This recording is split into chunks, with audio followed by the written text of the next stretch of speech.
Il est 6h54, la question santé d'Europe 1. Thomas Soto. Dimanche 1er décembre, c'est la journée mondiale de lutte contre le sida. Jean-François Lemoine, on pense toujours que le sida ou la séropositivité touche en majorité les hommes. Est-ce que cette idée-là est une idée correcte? Eh bien non, c'est inexact. Dans le monde, les femmes sont désormais beaucoup plus touchées par le sida que les hommes. C'est une des informations majeures de la dernière conférence internationale sur le sujet qui se tient aux États-Unis chaque année, qui est la référence. Pour être précis, à l'échelle du globe, 63% des jeunes de 15 à 24 ans vivant avec le virus sont des femmes, soit 2 fois plus que les hommes du même âge, selon les dernières statistiques de l'ONU-SIDA.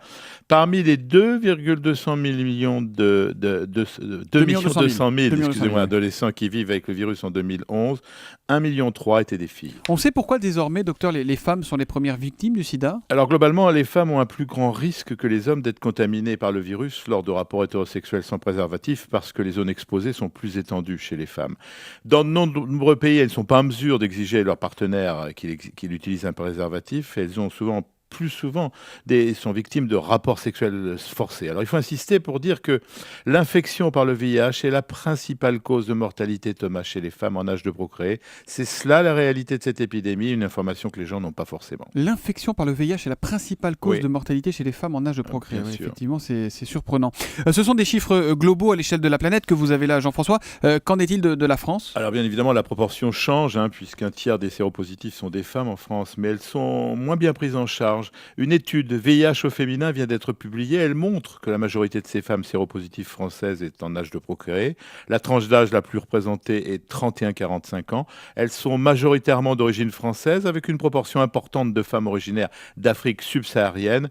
Bon nombre de ces femmes vivent avec des revenus très restreints et peu d'entre elles avec le niveau de vie acceptable. C'est plutôt des femmes qui vivent en ville et près des 2 tiers sont mères de famille. Voilà pour le portrait. Et dans l'ensemble, ces femmes, est-ce qu'elles ont accès à des soins qui sont satisfaisants ou pas? L'accès est bon puisqu'elles sont pratiquement toutes soignées. Les 3/4 ont confiance en leur médecin. Mais le problème, Thomas, est que seule 1 sur 2 prend correctement son traitement parce que ce sont des femmes qui ont peur du rejet et gardent leur séropositivité secrète, en particulier auprès de leur entourage, ce qui ne facilite pas la prise du traitement qui est quotidien, donc pas facile à cacher. Qu'est-ce que la médecine peut proposer aux femmes pour se protéger, docteur? Pas grand-chose. Informer encore plus que jamais sur le rôle fondamental du préservatif. Les femmes souhaitent souvent que leur partenaire l'utilise, mais elles n'ont pas le pouvoir d'imposer leur point de vue. Et puis il faut aussi mettre à leur disposition des moyens de protection qu'elles peuvent contrôler, comme par exemple des gels vaginaux.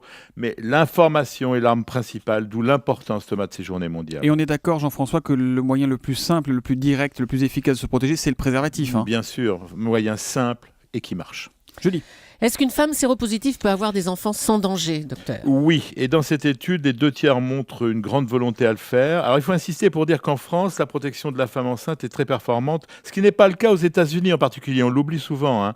Grâce à un traitement adapté et un suivi soigneux, les femmes séropositives peuvent donner la vie sans avoir de problème, elles, mais surtout sans contaminer leur bébé, ce qui est aussi le plus important. Merci beaucoup, docteur Lemoine. On vous retrouve évidemment dès lundi et dimanche sur Europe 1. Allô, docteur.